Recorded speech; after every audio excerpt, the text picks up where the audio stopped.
Hi artists! Today we are going to make our own scratch boards. To do this, you need either crayons, or if you have oil pastels, you can use oil pastels, some sort of bright colors.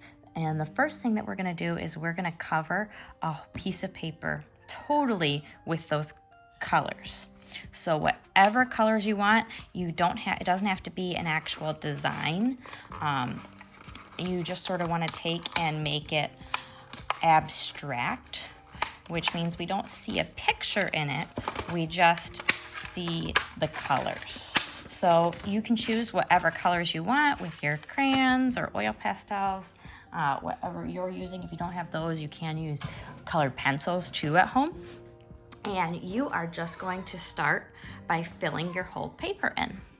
Here we go.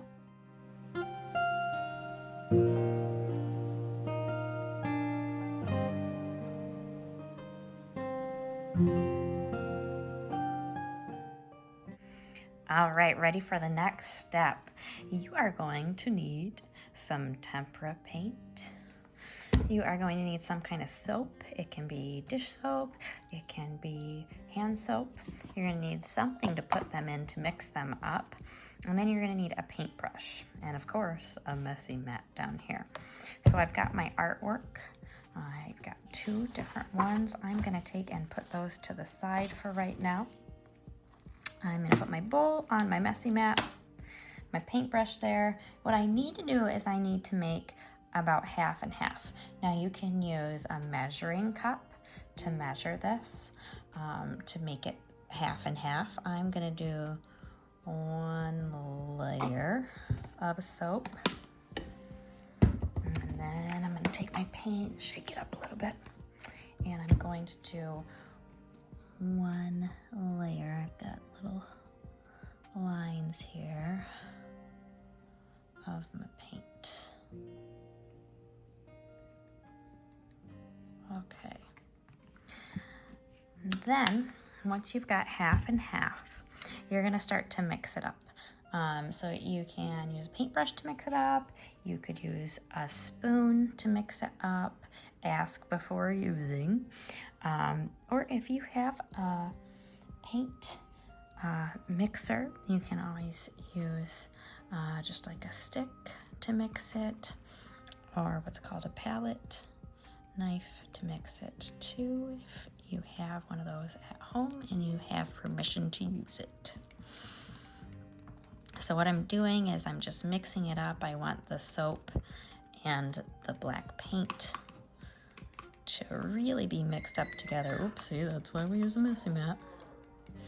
It's gonna make your paint have little bubbles. It's gonna make it more watery. Okay. And then once you feel like you're all mixed up and ready to go, make sure it's really mixed up good. What you're gonna do is you're gonna paint over the entire background. Once you paint over the entire background, you are going to let it dry. It doesn't take that long to dry, and then you can scrape away, or you can try actually scraping away while it's wet. Sometimes we do that. There have been last year, some of us did that too. So this is always a project that we do at the end of the year, especially for our 4th graders leaving. Now I'm gonna put another piece of a messy mat here, just so that I'm not getting paint on the back of my picture. So I'm gonna go ahead and take one of my sheets, lay it here.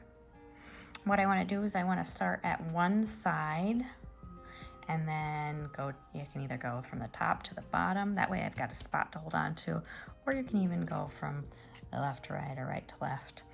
Pick a side and then go. You wanna cover it all back and forth. You're gonna notice my brush goes back and forth when I do it.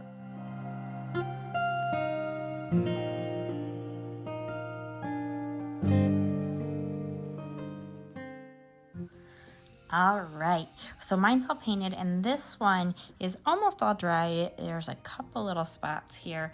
I've waited about an hour, a little, maybe even a little under an hour to do this. So you don't have to wait that long and you can do it the same day. I'm gonna show you how to do this when it's dry like this, and then I'll also put a video on of what it looks like when it is wet and you do it. When it's wet and you do it, you have to be really careful that you don't put your hand down in it, otherwise you'll blur right over. What you need now is you need something that has a point to it, but it's not sharp. So ideas of that are toothpicks, like wooden skewer sticks. This is like a wooden cuticle stick. Anything that you don't want to be too sharp, otherwise you'll put a hole in your paper. And you gotta be really careful that you don't go over a spot too much with this. What you're gonna see with this is you wanna make sure you are doing lots of patterns with lines and shapes that are really close together, and it'll turn out more successful. So you can now, basically you're drawing with this anything that you want. It can be words, it can be images. I'm gonna go ahead and start this one, and then I'll speed it up in a minute. But just so you can kind of see what sort of things that you can do. I'm gonna go ahead, I'm just gonna start making some shapes. Sometimes I like to make it a little more abstract, where I don't draw one thing, I just do lots of different patterns with these. And do kind of like a heart there. The smaller you have, the smaller of a line, the less color you'll see, but you can do a lot more detail. Sometimes you might have to scrape over it a second time. You can use like the end if you've got any kind of wooden stick. Some of them are a little bit thicker. You can try using that, see what happens. If I use the end of this one, I can use this one, and it makes a pretty nice wide, a little bit thicker line there, which is fun detail.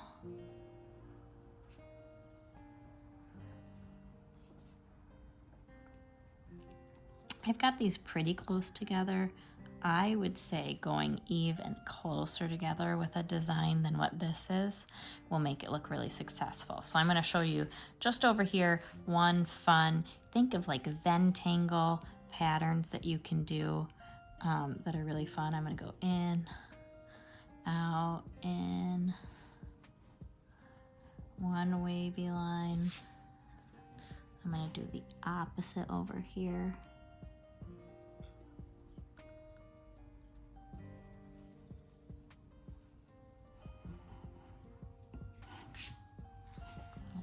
Going, do another one.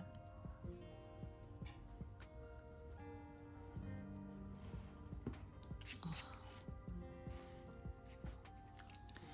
I'm gonna switch ends, and I'm gonna do my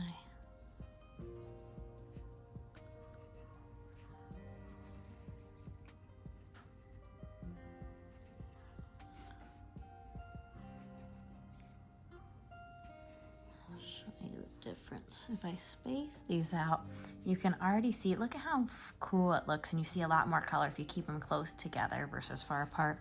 So if you do something that's far apart, go ahead and just add some more lines to make it a little bit closer together, whatever it is that you're doing.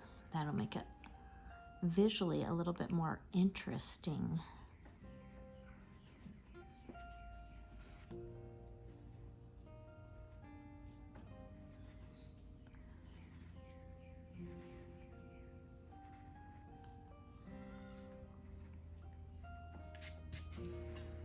What you're gonna find is there's gonna be buildup of the black paint that we're scraping off.